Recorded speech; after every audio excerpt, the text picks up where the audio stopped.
My life before Jesus was about as bad as you could get. It was a life filled with fear, anger, and confusion. I just knew that there was something wrong with me, and I didn't know what to do about it. I wanted desperately to be cool and be accepted, and sports was a big way for me to do that early on, but that wasn't enough, and I wanted to make it go away. So I started drinking and doing drugs. I started drinking when I was 12 and getting into drugs when I was 14, and I got a scholarship to play football in college, and moved on and ended up breaking my leg, and then got even deeper into drugs, and then it just got worse to the point where I was a drug dealer. I was doing heroin and cocaine daily, just trying to make that feeling go away.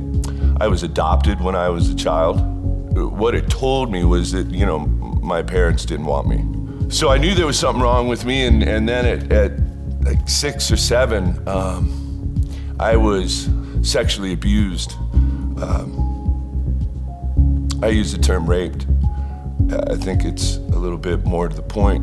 And that just really confirmed that there was something really, really wrong with me. Well, I was 27 and lost my fiance to a coma.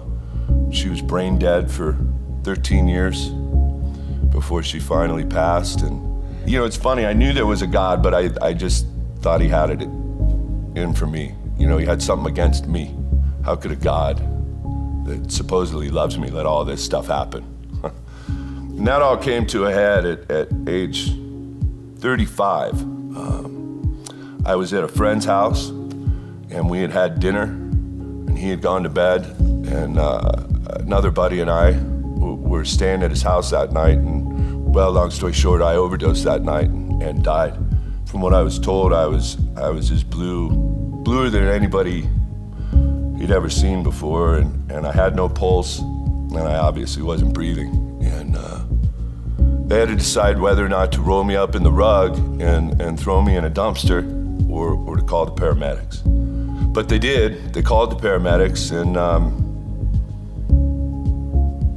when they wheeled me into that ambulance, I woke up. My first conscious thought was, okay, God, we'll try it your way.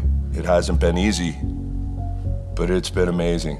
I started reading my Bible. I went to a rehab and started reading my Bible, and found out I was dead in my sins and transgressions. Thought that was pretty good. And I read in this Bible that it was full of hope and love and peace, and those were things that I really, really wanted, but had no idea how to get. And I asked Jesus to do things that I didn't even know what I wanted. I just knew that I needed something. And he healed my heart and continues to heal my heart in ways that I can't even explain and could never have imagined.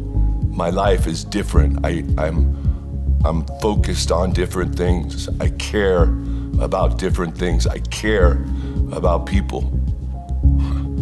I love people. I love my children. I love my church. And I love my Lord.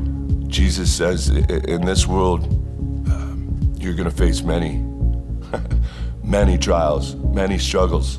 But he says, take heart, I've overcome the world. That's where I live now. I live in that place where even though things are hard, and even though I don't understand all the time, I know that I'm loved and I'm accepted and I matter.